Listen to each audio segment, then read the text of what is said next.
Okay, so this is a very different subject than the laws of Ribis. Next two program primarily deal with hiring workers, laborers.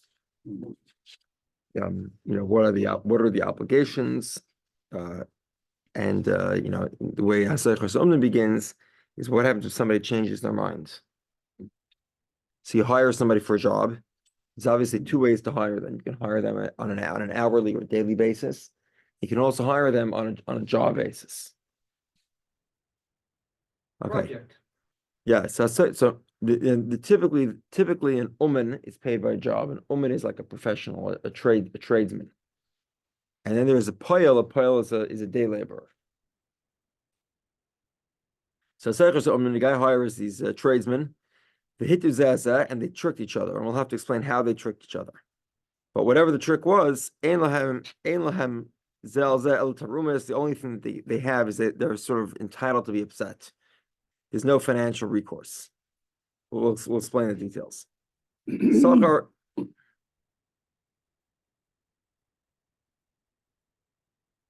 is a chomer ve'esakader lahavi Preifrin v'chalilan l'kala elames. So you hire these schleppers to carry, or a wagon driver. Rabbi? Yes. I have to stop you there. This is Portland. It's a city offense to speak disparagingly or in a disparaging tone of the proletariat. Yeah. So he hired either wagon drivers or people that porters or bellboys. Exactly. Okay. You use the word boys. To all right. Continue. to carry sticks or to carry chalilin is some sort of instrument that was either used to make to provide music for a wedding or to make everyone cry by a funeral. Okay, or another example. Now, what's the key thing with these? What's the key feature here? If they're late and you don't get the instruments in time to the wedding, it isn't quite of a use to bring the sound equipment a day late, right? So these things are it's critical that they be brought on time. Same thing. You bring the wood poles for the chuppah. You come late, so the job doesn't get done. It's pretty useless. Half a job is not worth anything. Nor is a job that happens late. Or similarly, he's been soaking his flax and he wants to take it out.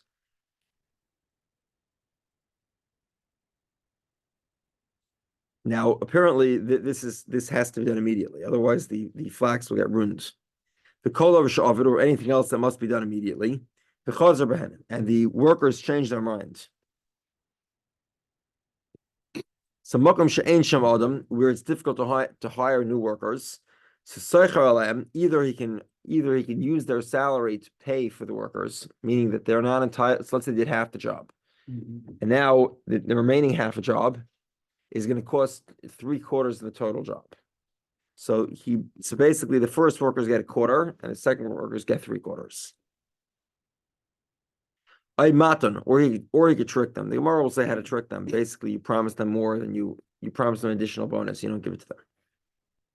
Okay, somebody hires a tradesman, and the tradesman changed their mind. So previously, right, he was hiring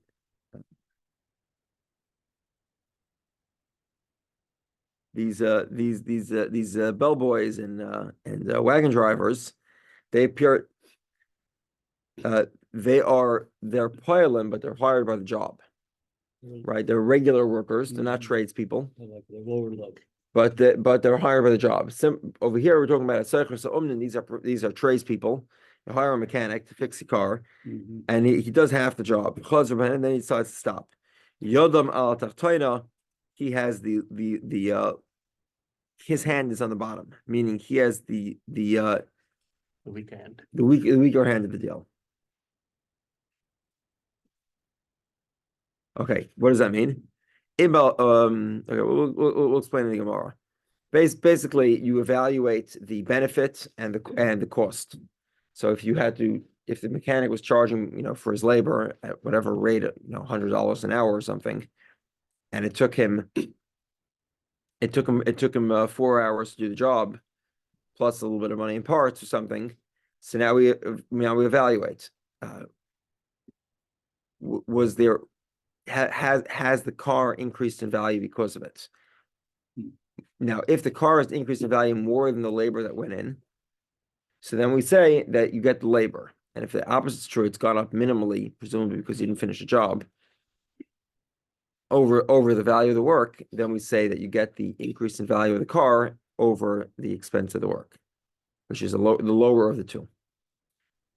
Either the expense or the going rate or the benefit accrued, whichever is less. Whichever is less? Whichever is less, because the mechanic stopped doing the job in middle. Oh, okay. In Balabayas Chayzer Bay, if the owner changed his mind, he's on the losing side of the deal. 1 second.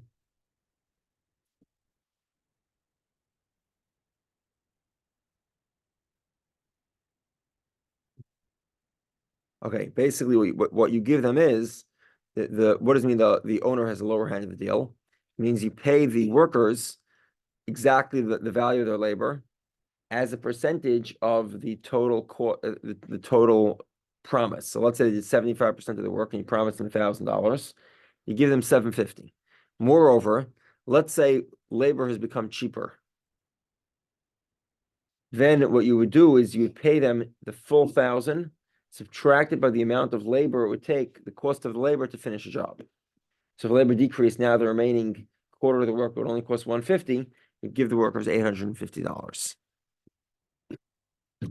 Okay, Kollel Mishana, whoever changes, we'll explain. He has the lower hand. The and whoever changes their mind, they also have the lower hand. Position, Rabbi? Third line on 76a. Thank you. Now, just explain what does Mishana mean. So, for example, you told somebody to dye something red and he dyed it green. So he has the lower of the cost of dyeing or the increase in value of the material. Okay, so the Gemara says Chazru zebezelaktani elhitu zesa. The Mishnah does not mention Chazru that they changed their minds, rather that they tricked each other. How did they trick each other? The workers tricked each other. How did that happen? So what happened was the Gemara proposes the way this worked was that the owner hired a foreman, and it was the foreman's job to get together the team. What's the scenario? He told the foreman to go hire workers, and the foreman went ahead and tricked the workers. What happened? The owner promised 4 coins for a day. The foreman came along. He told them the owner will pay you 3 coins. He figured he'll take the change. Well, why exactly does he have just complaints? Why do they have complaints? They accepted a 3 coin salary. Let's say the owner said 3. And the foreman went along. He said to them 4 coins. So he raised the price. What's the scenario? If the foreman guaranteed their salary, so then he has to backfill the salary to what he promised, more than the original owner. The Tanya we learned a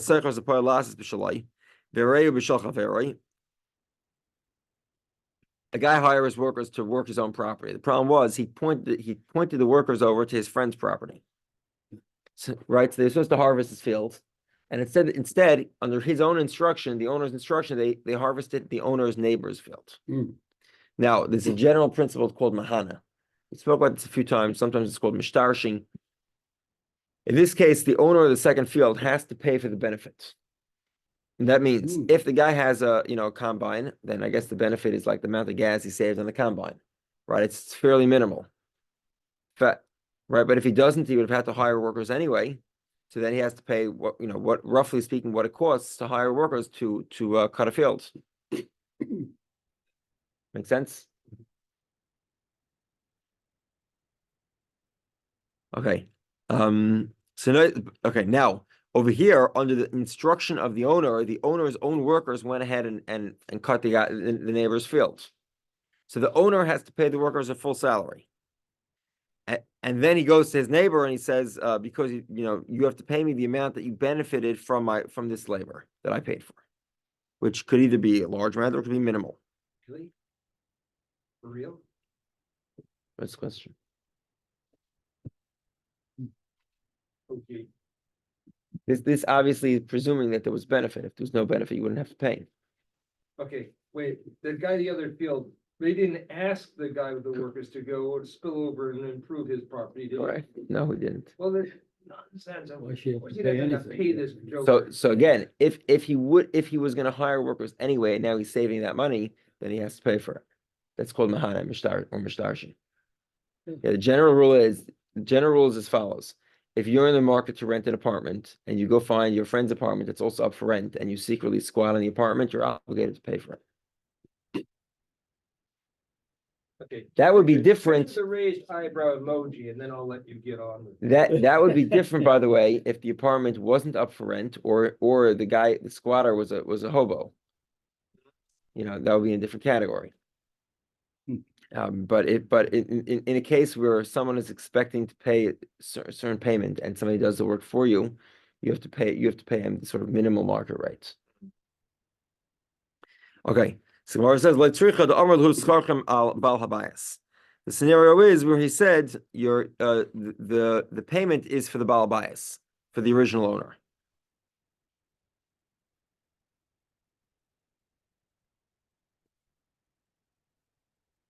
One second. Okay, where the foreman basically refuses. The owner promised 3, the foreman promises 4, and he says, based on what the owner said to me, he takes no personal responsibility. So Gemara says, "V'laksi palam hechim b'skari." Let's see what's the going rate, because if the going rate is 4, then the owner is deriving benefit from 4 coins anyway. So he'd have to pay 4 coins anyway. So the Gemara says, there are people that work for 4 coins, there are people that work for 3 coins. The workers say, the workers are upset here. Why? Because they tell the foreman, had you told us 4, that's why we joined you, because we consider ourselves excellent workers. So we would have hung around for a job that pays 4. So you tricked us basically, and because of that we lost a coin. But because it wasn't formalized, therefore they can just complain. They don't have financial recourse. Another possibility is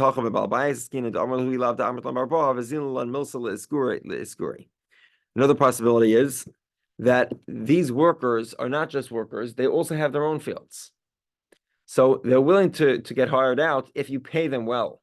If you don't pay them well, they're not interested in getting hired out. They have their own fields to take care of. So this is an example where it's not fair to them, the fact that they lost a coin.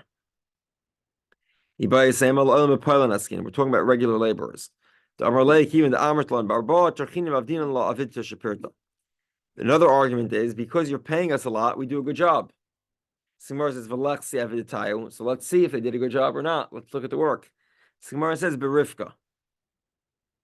They dug an irrigation canal or an irrigation ditch around the field. Gemara says, Berifka nami media. You can also see if they did a good job or not. Gemara says, Demoli Maya. What happened was, it rained that day and filled with water. So it's hard to see sort of if they did a 4-coin job or a 3-coin job. So we don't know, and therefore they're entitled to complain. Another possibility is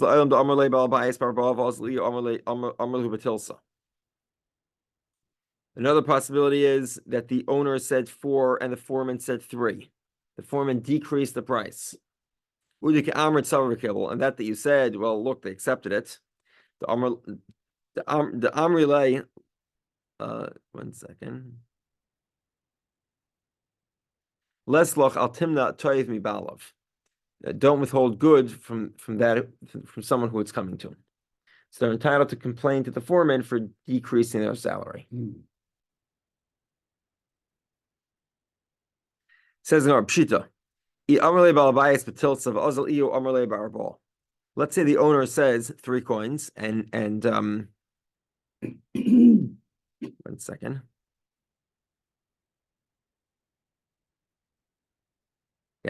Chiti, Amalei Balbayis Batilsa, Ozal Amrlei Barbal. The owner says 3 coins. The foreman says 4 coins. The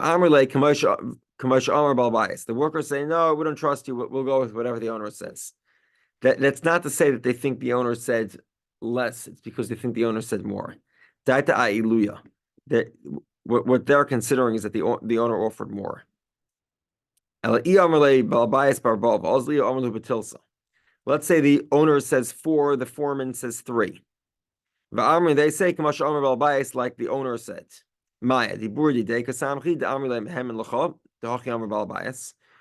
Are they trying to say that we trust you, that we think the owner said 3? Or are they trying to say, no, we'll do whatever the original owner said, which is 4, because we suspect that you're decreasing our salary and taking a commission off of us. So what's the story? Toshma. So let's examine this. Okay. So we have go back to Gittin for a moment. We have here, when a get is given, there's 2 ways for an intermediary to be appointed. The husband can appoint an intermediary. He's called a shliach l'halacha, a messenger to carry the divorce. The wife can appoint an intermediary, and that's called a shliach l'kabbalah, a messenger to receive the divorce. What's the difference? When the husband appoints a messenger l'halacha, the divorce is effectuated when it reaches the woman. When a woman appoints a shliach l'kabbalah, messenger to receive it, then the get is effectuated when he receives it. Together? Okay. So Toshma, let's examine this.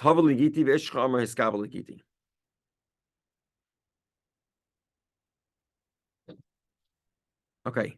The woman sends somebody and recommends that he become a shliach l'halacha. The husband, but he says to the husband, he changes what the woman said. He says, the husband says to him, be a shliach l'halacha. So he says, oh, by the way, your wife says I should be a shliach l'kabbalah. When he says, hey, do what she said, to be a shliach l'kabbalah. The problem is she never appointed him a shliach l'kabbalah. So the messenger here is mistaken in what the circumstance was. There's no divorce here. Why? Because intermediary was not appointed correctly. The woman never made him a shliach l'kabbalah, and the husband never made him a shliach l'halacha. Because he was relying on what he said, that he's a shliach kabbalah, but he never was a shliach kabbalah, so the divorce is invalid. Shema, we know, we see from here, adibur didei kasamach. He's relying on the messenger, right? Because in truth, he says, do what she said.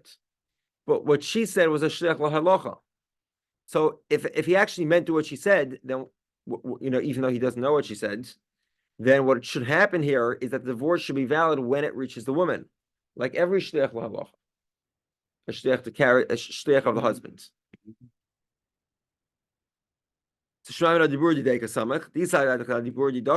And he was relying on what she actually said, which was a shliach l'halacha.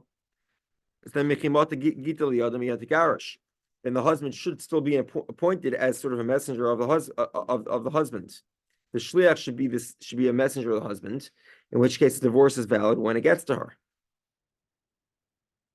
So this is a proof. This is a proof that people rely on what the intermediary actually says, and even though they give sort of the disclosure that I really am doing with what the original owner says, no, it doesn't quite work. They're relying on what the foreman said. Okay, Rashi says, Rashi tries to disprove this proof. He said there's no comparison. If we had the opposite scenario, then I'd agree that there is a proof. We'll explain in a moment. But because the scenario is the way it is, there's no proof. Okay, let's explain. For example, the woman appointed the messenger shliach l'kabbalah, and the husband says his skaba legiti go be a kabbalah shliach. And he says that the wife said, Amar Hava Ligiti. The wife appointed him to be a Shliach L'Halacha. The wife recommended he be Shliach L'Halacha. Shliach L'Halacha must be appointed by the husband. And he says, Hail Kamasha Amra. Do what she said. He thinks that she said Shliach L'Halacha, when in actuality she said Shliach L'Kabbalah. Amarav Mishagir get liyadai migareshas. So, and perhaps Rabbah would have said, in the name of Rav, that when the divorce reaches her, she's divorced. Why when the divorce reaches her, she's divorced? Because the husband basically appointed her a shliach la'alacha, appointed him. Why did he appoint him a shliach la'alacha? Because that's what he claimed his wife said, which proves that we rely on what he says. Right? He said the wife said shliach la'alacha, so the husband says, "Oh, okay, fine, shliach la'alacha." So, okay, well, that clearly proves your shliach halacha. When the divorce reaches her, she's divorced. But in that case, he's actually appointed him a shliach halacha anyway. Oh, very good. Exactly. Exactly. So it doesn't There's matter what you said. Exactly. So over here, it's totally legitimate, right? Mhm. Completely legitimate. Regardless, if he was relying on him, well, that's legitimate because he's entitled to appoint him a shliach halacha. If he was relying on her, and let's say in truth, well, let's continue. Just hang the thought for a second. Or let's say, yeah, 1 second. I'm sorry. Okay. So basically, if the law is that when she gets a divorce, that means he's relying on him, which is again, like you pointed out, is perfectly legitimate. He has a right to appoint the intermediary as a shliach la'alacha, and then the divorce will be valid. Or if when the shliach la'alacha himself gets that the divorce is valid, that's because we say that he's really relying on what she said, which is a shliach l'kabbalah. She said shliach l'kabbalah. As soon as he gives it over to the shliach, if he's relying on what she actually said, then the divorce will be valid immediately. In either scenario, it's good proof. However, this is to your point.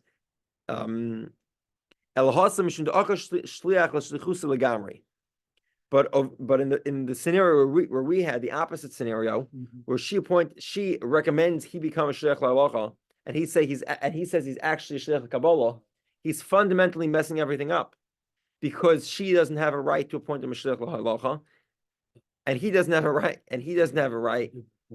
to appoint, and so does the husband. Neither him nor the husband have a right to appoint themselves a shliach l'kabbalah.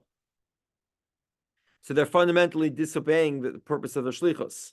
The amalei shliach kabbalah havina, la halacha lehavina.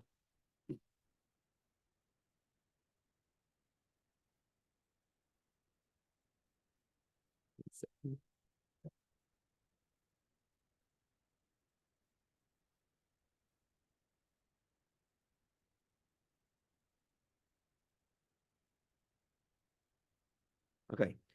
And there's another aspect here that the intermediary would prefer being a shliach l'kabbalah than a shliach l'halacha.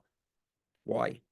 Because if the intermediary is a shliach l'kabbalah, as soon as he gets the divorce, it's valid, and he can get around to giving it to her 10 years later. It's not so critical. But if it's a shliach l'halacha, it's absolutely critical. The divorce isn't effectuated until she gets it. So therefore, he's making up a story that benefits him. And fundamentally, nobody has legitimately appointed him to what he claimed to be. Ibai saying another possibility is, okay, 1 second. Okay, fine. So we haven't resolved this question of whether they are relying on him. If when a foreman claims that the owner promised a certain salary, are the workers relying on the owner when they specifically said so, or they're just trusting the foreman that this is what the owner actually said?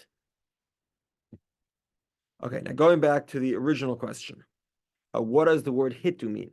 So far, hitu meant that the foreman tricked the workers, right? Yeah. Mhm. So either the foreman lowered the workers' salaries and they're upset at him for doing that, or he increased the workers' salaries but didn't take responsibility for it. So he sort of tricked them out of what they were expecting to be hired. Does he really have the authority to set the rates, or is it the foreman's employer that has ultimate authority for that? You'd have to substitute the word authority for a more practical implication. Owner? No. You said the word authority. What is authority? What's the practical implication of authority? Authority to set the rates. Is it the foreman, or is it a guy above the foreman who has ultimate responsibility? So I won't answer your question. I'll say something else that hopefully will address what you're saying. Fifth. He took the fifth. Okay. in either scenario here, the owner agreed to hire workers at a certain rate. Yeah, okay. The foreman changed the rate. Either he decreased it or he increased it. So. who has If he- ultimate so, responsibility? one second. Again, the question here is not a responsibility question. Let's explain. In the case where he decreased their salary, then they're entitled to be upset at him for the fact that they could have earned more money, but they still get their same 3 coins. In the case where he increased their salary but did not take personal responsibility, they knew that the foreman was just a representative of the owner without any authority. So then, if the owner said 3, the foreman said 4, they're entitled to be upset at the foreman, but they can't collect that extra coin. They'll get the 3 coins that the owner promised. Does that address your concern? For the moment. Perfect. Okay. Ibai same. Another possibility is Haitana Chazrunami Hitu Karalei. The author of the Mishnah, the word hitu, they tricked, doesn't necessarily mean they tricked each other. What it can mean is that they actually changed their mind and they left the job in the middle. So what's the Mishnah basically? He hired workers, and the workers got lazy and they turned around and left. But we'll get to it. This is a major question legally today. If the what do they call this? Working at will, right? It's a lot of states have at will rules. A lot of this we'll go into it. We'll get to it. It's a lot of this has to do. I'm sure this is right up your alley here. Practical stuff for Apple you. doesn't mean really Apple. Yeah, that's also true. Okay. Iboya Sema, another possibility is Haitana Chazrunami Hitu Karalei. Okay, and how do we know this? How do we know that the word hitu can be substituted for? How do we know the word chazru? They changed their mind. Can be substituted for the word hitu. They tricked each other. The Tanya we learned in the Brisa. It's a long Brisa that goes through a bunch of different stories of possibilities. They hired. By the way, I should point out here. Again, we have to differentiate between poilim and umnin. Right, poilim, these are at-will workers that are paid salary, not salary. They're paid hourly. They're not paid by the job. Whereas right now we're talking about umnim. Umin that changes his mind is far worse than a poil that changes their mind. I'm going to explain. We'll discuss more. Okay, Tanya, you hire a tradesman. Behitu es balabayas, they trick the owner. Ay balabayas hitu aysam. Ein lehem zel ze el tarumas. The only complaint they can have, the only thing they have against each other is complaints. The medvar memurim, when is this true? Shaloi holchu. Okay, they didn't get to the job site, meaning the owner hires workers, the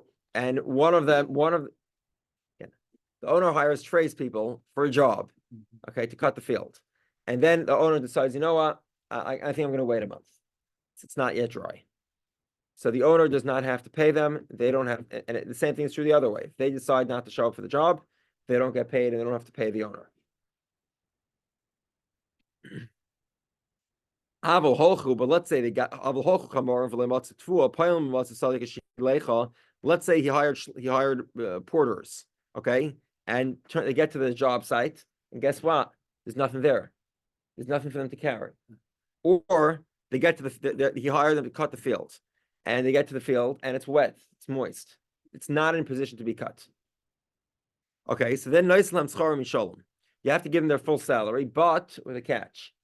You have to give them a full salary as if you would have hired them to play video games.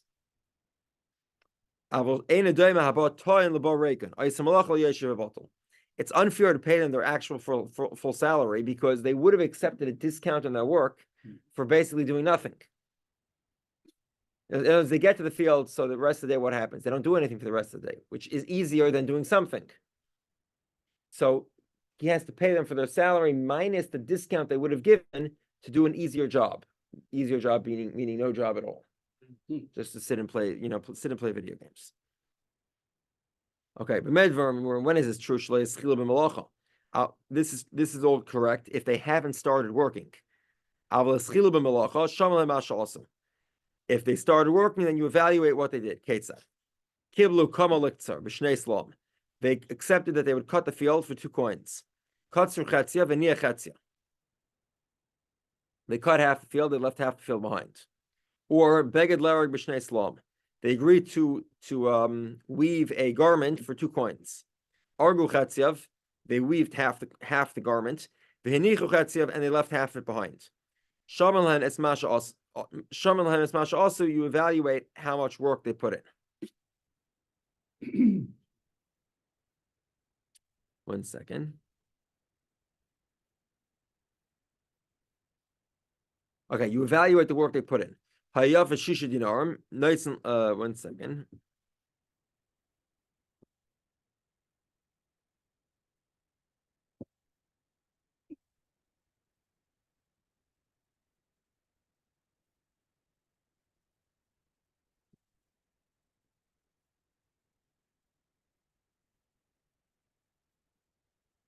Okay.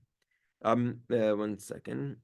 Okay, so basically they were supposed to do the work for 2 coins. Now let's just clarify here. These 2 coins are slum, which are equal to 8 dinarim or 2 shkalim.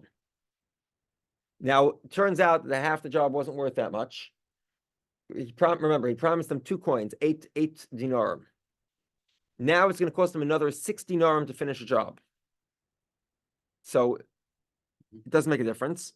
He still gives them half their payment. He gives them 4 coins, and he's gonna have to end up paying an additional 2 coins. Or the workers can finish a job and take the full 2 coins, the full two coins, 8 dinar. The imsela, let's say it will cost him just another coin to finish a job. It's half the job is worth half the cost. Neislam sela, he gives them a coin. Rabbi Doisa says no. Shaman lahen. Masha also lehiyasas. You look at what it's going to cost to finish a job. Hayafa shishi dinarim. If it's going to cost 6 coins to finish a job, so noisenlam shekel. Ayigmur malach yitul shnei slam. Basically, if it costs 6 dinarim to finish a job, you don't give them 4 dinarim for half the job. The total job is 8. Okay, they did half. They don't get 4 because it's going to cost 6 to finish a job. They get 2 shekel. Or let them finish a job and let them get the full 8. It's dependent on the workers if they work fast.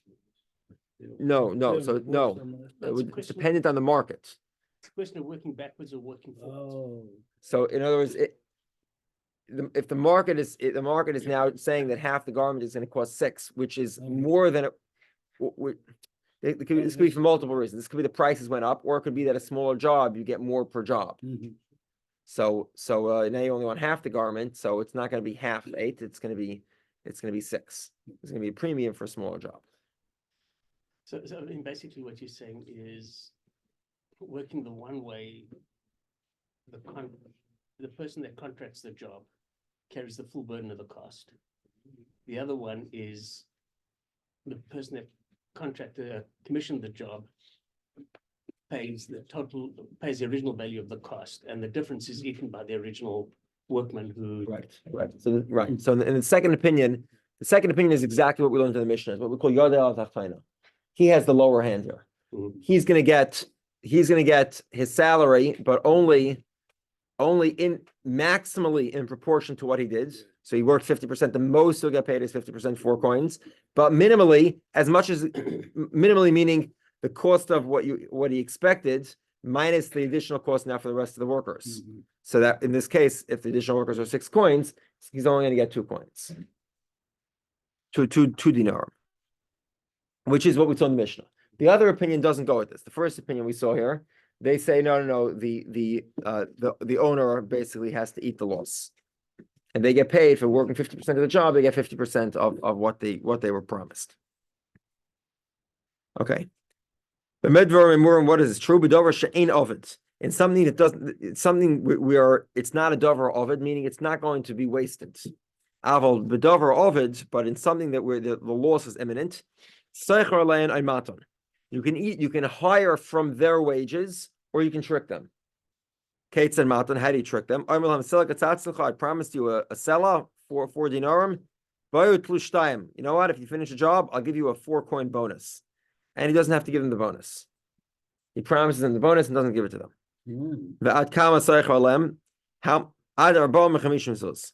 How much can he force the tradesman to pay for the additional labor?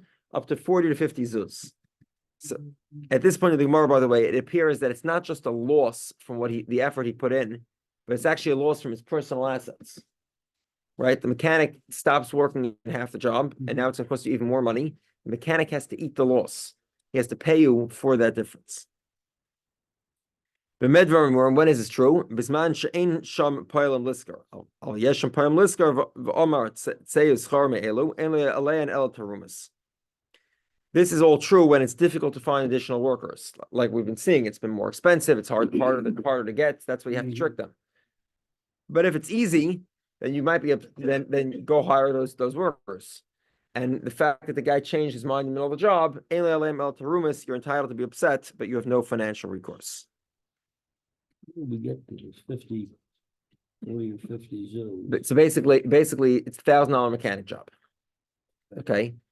Now the car is not drivable until the job is done. Now the mechanic does $150 worth of labor, so he did about a sixth of the work, a little less than sixth of the work. But now he decides, I'm not interested. Now you have to pay for a tow truck and another mechanic in the middle of the job, and let's say it's going to cost let's say it will cost you actually $1,100 now. The mechanic is going to have to not get paid anything and eat $100. Okay. He'll have to reimburse you. That's what it appears in this price. So you have to double check the article to make sure what I'm saying is accurate. But I believe this price is pointing that you can lose even more than the wages that you were promised, not wages, more than the contract you were promised.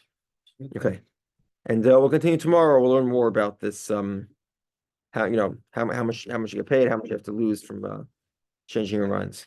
Tomorrow I'm gonna be. Okay. Have a great day. I guess we'll see you virtually tomorrow. I'll be in the flesh. Oh, I'll be here. Hopefully a little more awake than today.